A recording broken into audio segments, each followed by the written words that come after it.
is. We've been mentioning it. You wanna talk? You wanna take on the Kundalini? Okay. I just know it to be energy. I All just know right. it to be energy. So the understanding is the Kundalini is they call it the coiled serpent that lies at the base of the root chakra, and it's coiled up like almost like a spring. So if a spring is condensed, so it's a condensed boil of a ball. Excuse me, a condensed ball of energy that's coiled like a serpent that's at the base of your root chakra. Chakra. Right. And as you activate your chakras, that energy shoots up the spinal column, right? And the thought or the idea is when it hits the crown chakra, you experience oneness with all creation. You realize that you are not a separate entity. You are not an individual. You are everything and all things that you experience in this reality, which is experiencing every density. So you actually move to an awareness of oneness, or as we would say, if you maintain that, we call it being enlightened, and you have achieved a level of Christ consciousness. Right. So here, a burst of flame draws the prana, which is the energy, this is pretty much telling you what I just said, and transform it into vital energies that flow throughout the body. Right. And here gather the nadis that control bodily functions and the digestive process. These are like energy centers, other energy centers with your meridians and so on and so forth. That's connected to all of your glands, the nadis. We digest and assimilate more food through this center. The manipura, the brain of the body. We incorporate wisdom and intuitive knowledge, learning to shape our thoughts according to our will. So let me pause for a second. This is why when you get back to the density, we're dealing with choice, free will. Right. You're at a space where you're choosing to go this way or function with the order of the seasons, the order of the earth's movements, The rhythm. the rhythm of everything, the rhythm of life. Yeah. Or you can choose contrary Right. and move in whatever that direction is. Right. Right? This is so interesting. And ultimately to uphold the will of the highest one. So you're moving to the will of the highest one is, what did you say? Balance, flow, and then there's the opposite, whatever that is. Right. The result, if you follow the flow, is a strong mind-body connection that enables us to reflect our beliefs in our physical body. As we work through our fears and prejudices, struggling with ups and downs of ego, we eventually figure out that our inner light is one of brilliance. And what happens when we align our goals with our inner brilliance? Success, both personal and positional or worldly, is ours. And I'll stop there with that understanding. Right. And you mentioned the fire or that light or whatever, that fire. Actually, that's the element for the sacral chakra. Okay. The element is for fire. Okay. And we're gonna go back to the scriptures. The person I got out of the scriptures for that would be Jacob, Okay. because he could have chose to go either way with Esau, or he could have chose the other way with Laban. Okay. But he chose a different way. We would say he probably chose a righteous way. And also the sacral chakra, toning chakra for that would be ooh, like ooh. And the next one is another one they have. They also use ram. Okay. And for the I have for first fruits, because you can bring your fruits and you could not bring your fruits, your first fruits. Okay. Either one. And I put that down for the solar chakra situation. So the body parts manage in the third chakra. It manages the digestive system Right. and organs, your skin, Right. breath, upper abdomen, diaphragm, middle spine, small intestines, and parts of the kidneys and adrenals, Right. particularly the adrenal cortex. So you think about it like if you were in a fight or flight mode, right? Isn't that choice? And then you have your adrenaline rushes to whatever you need to do. If you need to run or you need to be in a combative position. Right. So, yeah. Which, so we're probably gonna go to the heart chakra next. Okay. Which is interesting. So when I put Jacob there, as we know that his name was changed to Israel, Right. and he started to become Israel at a time till his name was changed. He started taking these steps. So you always take the steps from being on the sacral chakra. I mean, the solar plex chakra to the heart chakra. Okay. So I would say that would be my next thing, would be going into the heart chakra, Okay. which would be Israel, Okay. going into the heart chakra, Interesting. changing, or going up the path or ascending. All right.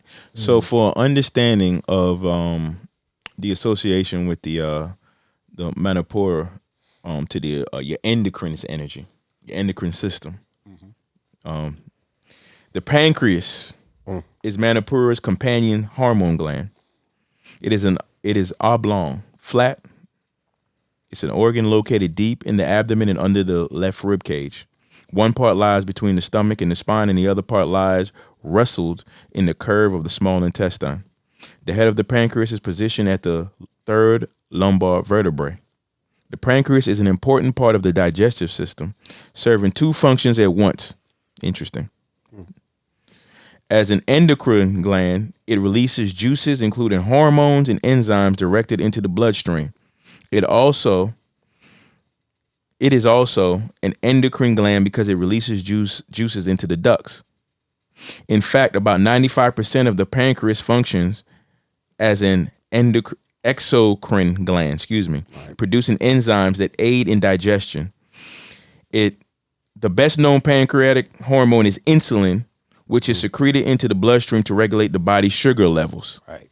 The link between the Manipura chakra and the pancreas means that problems with the pancreas can cause imbalances in the Manipura and vice versa. One way to assess the relationship between the two is to assess the placement of your pancreas. If it is in the high right position, you will feel a pulse at the center of your navel. If you are experiencing headaches, diarrhea, abdominal pain, fatigue, anxiety, or certain other conditions, your pancreas might be displaced.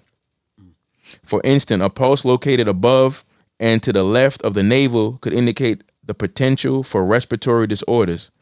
To the left, emotional problems. To the right, energy blockages. Finding the pulse to the right and below the navel indicates digestive disorders. So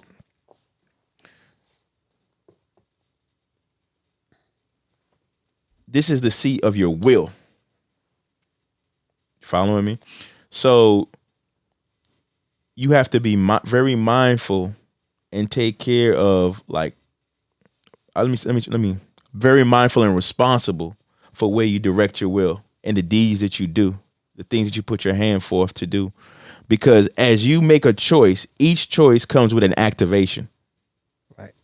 And that activation actually pushes you further on the service to self path or service to others path. Right. To, we would say, love light path or negative path. Right. And, you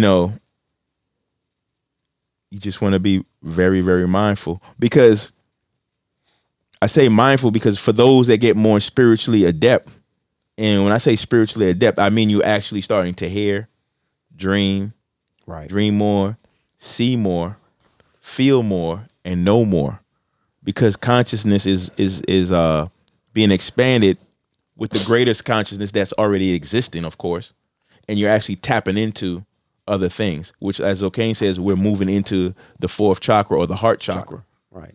And when you move into that area, the veil starts becoming a little bit lifted. Right.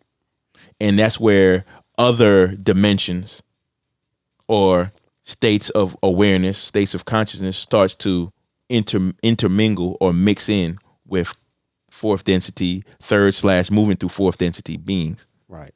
And if you're more polarized negatively, you'll attract more negative consciousness or aware or beings of that awareness or vibration. Experience. And vice versa. We call them spirits. Some people call them demons, thought forms, all of these things.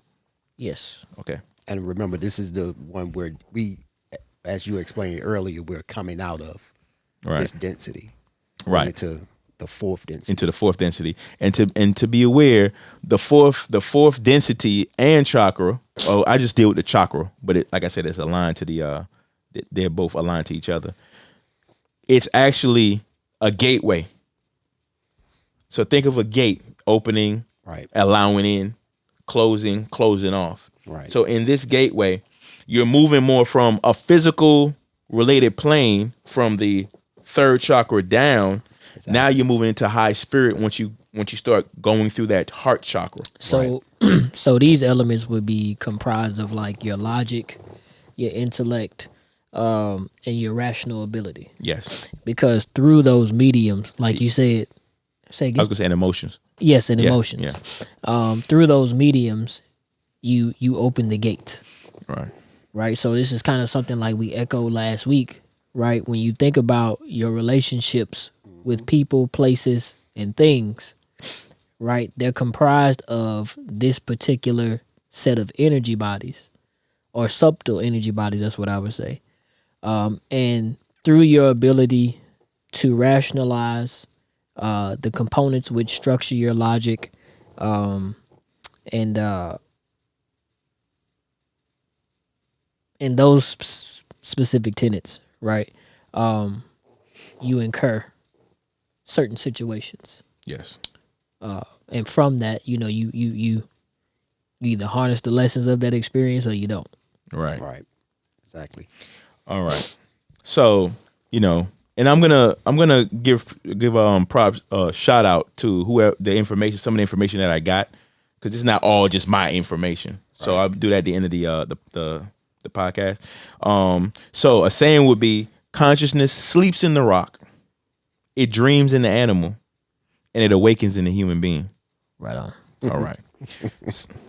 So we're moving from fourth density, or we're moving to fourth density, or through fourth density, because some would even say fourth density is actually the elevator to get you to the fifth. To the fifth. Yes. Exactly. So the fourth density of consciousness is of love and understanding. Right. In this density, or in this expansion of consciousness, you start having spiritual awakenings, which we've mentioned here on this podcast. You might see some technological advancements. You're going to have cross communications between densities, which is what I was saying, because it's technically, as you move through that chakra or that space or that conscious level, you start becoming aware of other things. Right. I wouldn't even call them things. Other consciousnesses. Exactly. Right. And what'll happen, we're going to start seeing more channeling or channel works. I've read so many channel books in the past few years that some have been around since the late 70s, early 80s, and I'm just becoming aware of them. Mm-hmm. In later stages of this density, individuals are going to begin to merge consciousnesses together to form what is called a social memory complex. This is like hundreds of thousands, maybe millions of years. Right. Right. Does this at all correlate to the imprint of your karma? Yes. So like when you link these, how do you call it? When you link the spiritual faculties to the lower subtle bodies, or well, what I'll say to it, right? I say yes, but it's going to be the culmination of, for example, all of humanity that have been, that is, and that ever will be. At some point in time, we're going to move into to where all of the experiences we've had are going to come together. These consciousness are going to unite to become like a library, which will be called a social memory complex. Right. Meaning there will be like what we consider an angelic being, like the earth family, at whatever point in time, in however we perceive time, which I'll say millions and millions and millions of, whatever, however you want to say it, is going to become a collective consciousness. And then we're going to go and teach other beings that are at the stage that we are at right now. And they're going to see us as a collective, as an angelic being.